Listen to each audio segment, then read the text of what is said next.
Hey y'all, Chuck Nunface here. Got another video outdoors.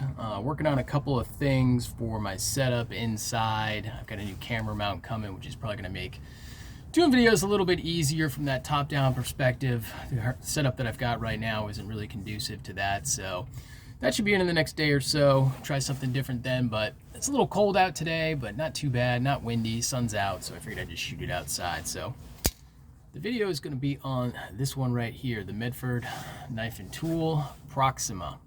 All right, this is the DLT exclusive.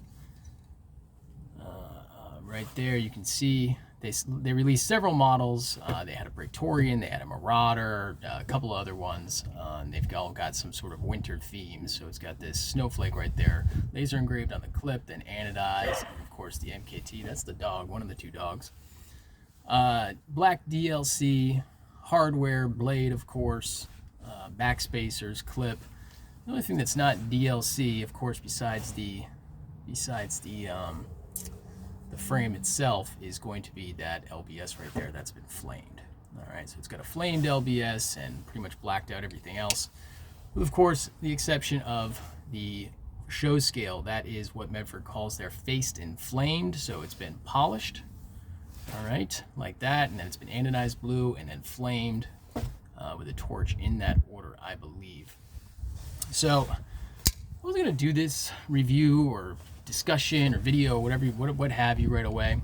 I was gonna hold off on it for a little while, but I kind of stepped it up in the production simply because Medford has been getting more of these out to dealers lately, so they've been doing a run of them. So I wanted to talk a little bit about it and my thoughts on it. Current dealers right now that are having these, it's going to be Wild About Sporting Goods that I've seen as of today. Today's January 21st, 2022. Wild About Sporting Goods has some. Who else? Knife Joy has some. EDC Specialties has some. Like I said, I don't know if they've still got them, but last time I checked, today's date, 1/21/2022, they did have some in stock. So hopefully they're still there.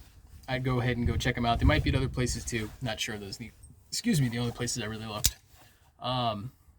This was a knife I didn't even think I was going to get. You know, just kind of looking at it in pictures and seeing it, it didn't really speak to me all that much. But I mean, really the main thing right there, the 800-pound gorilla, is that flipper tab right there. That is one honking flipper tab.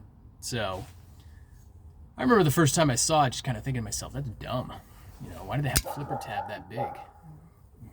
This didn't really make a whole lot of sense to me, but I took a chance on it, like I say, and I'm glad I did, because it's really become one of my favorites in the Medford lineup, and that's saying something. I've had this knife in my pocket now for 4 days, which for me it's like a lifetime. It's like the only knife I have if I've had it in my pocket for 4 days. I mean, EDC guys know we always switch out our stuff. So to have one thing in the pocket, that's kind of saying something. Kind of some specs on it. It's got an overall length of 8.75 inches. It's got a 3.875 inch blade. Weighs in at about 8.5 ounces, give or take. So it's a little bit on the chunky side. Medford doesn't do any sort of milling on the slabs or anything like that, or their TI. And it's got a 0.19 inch blade stock thickness at the spine. So not too thin, but not big or too heavy. I mean, I know 8.4 ounces is going to put some people, they're just never going to put it in their pocket. They're going to say, no, I'm not going to do that. But I mean, for me, it's no big deal. I mean, it's not something I wear with, or I'd carry with dress slacks or something like that, but really not too big of a deal. Do some size comparisons for you. Let's see, here's the Paramilitary 2, Spyderco PM2 right there.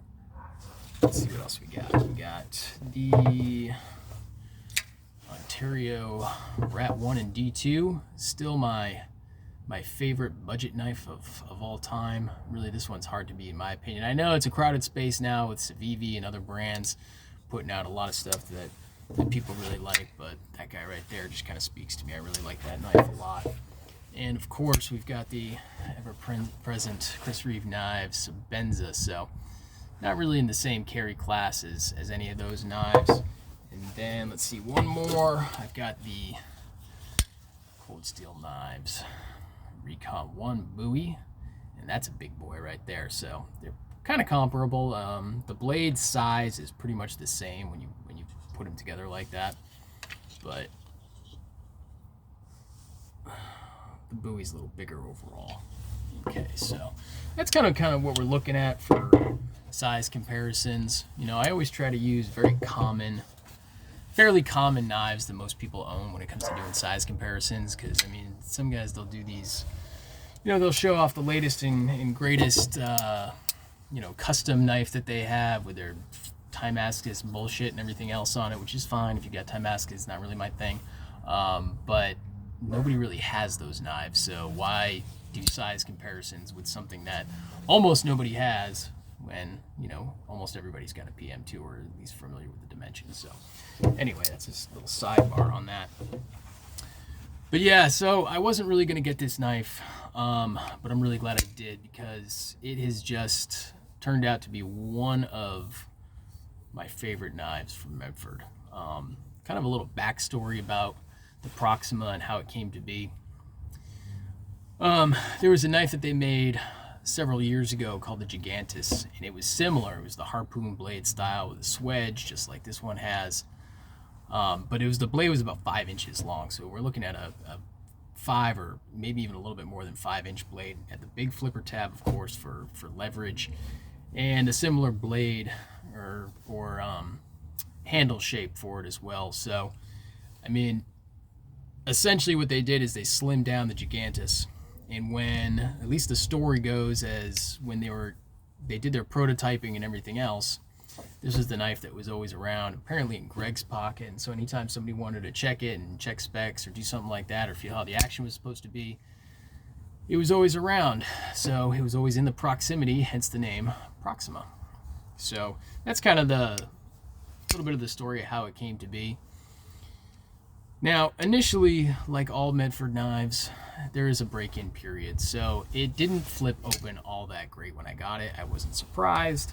Kind of like my fighter flipper, you give it a flip, but it's just kind of this unenthusiastic, lackadaisical kind of push out there.